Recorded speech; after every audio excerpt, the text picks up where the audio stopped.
ये कहानी प्रेम की है, पर ये अंतिम विरह का प्रेम है, जहाँ शरीर मिट जाता है पर भक्ति और आत्मा को एक हो जाती है।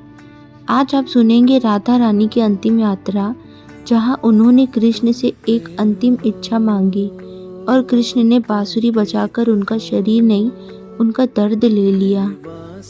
कुरुक्षेत्र के युद्ध के बाद गांधारी ने कृष्ण को श्राप दिया, जिस तरह मैंने 100 पुत्रों को खोया है, उसी तरह तुम्हारा यादव वंश भी नष्ट हो जाएगा।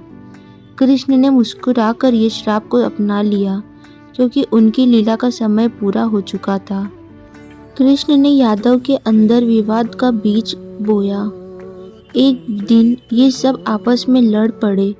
लोहा, शराब और अहंकार ने उनका विनाश कर दिया। समुद्र ने धीरे धीरे द्वारका को निगल लिया। कृष्ण सब कुछ देख रहे थे। वे उस समय से परे थे, लेकिन लीला में बंधे हुए थे। सब कुछ समाप्त होने के बाद कृष्ण जंगल में चले गए। एक पीपल के पेड़ के नीचे बैठ गए, अनंत शांति में। तभी जारा, एक शिकारी ने उन्हें मृग समझकर तीर मार दिया। कृष्ण ने मुस्कुराते हुए बिना कुछ कहे अपना शरीर त्याग दिया। वृंदावन में राधा रानी ने सब कुछ महसूस किया। न कृष्ण की बांसुरी की धुन थी, न उनकी लीलाओं की झलक। राधा ने सब कुछ त्याग दिया और अकेली द्वारका के डूबते किनारे आई। उनके पैरीन चले थे, आंखों में आंसू और हृदय में कृष्ण। वहाँ कोई नहीं था, केवल डूबे हुए महल और समुद्र की वीरानें थी।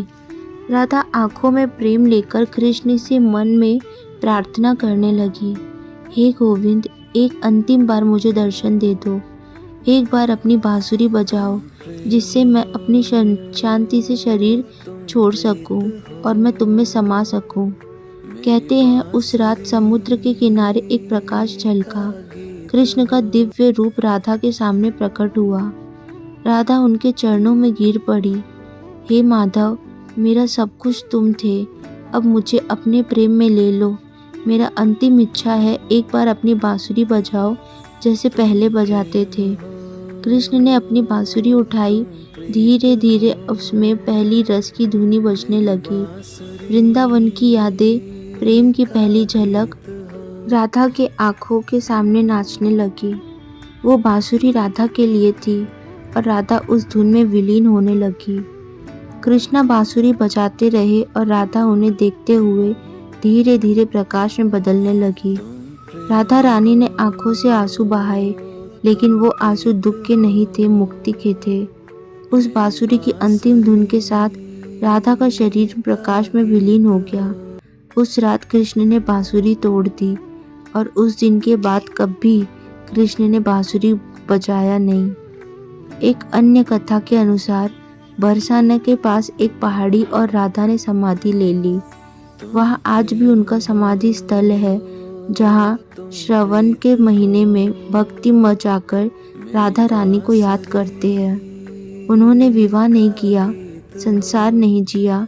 उनका प्रेम कृष्ण के लिए था और उनका अंत भी कृष्ण में ही समा गया। राधा रानी की मृत्यु दरअसल मृत्यु नहीं थी, वो कृष्ण में समा जाने की दिव्य यात्रा थी। जब राधा गई, कृष्ण भी समाप्त हो गए।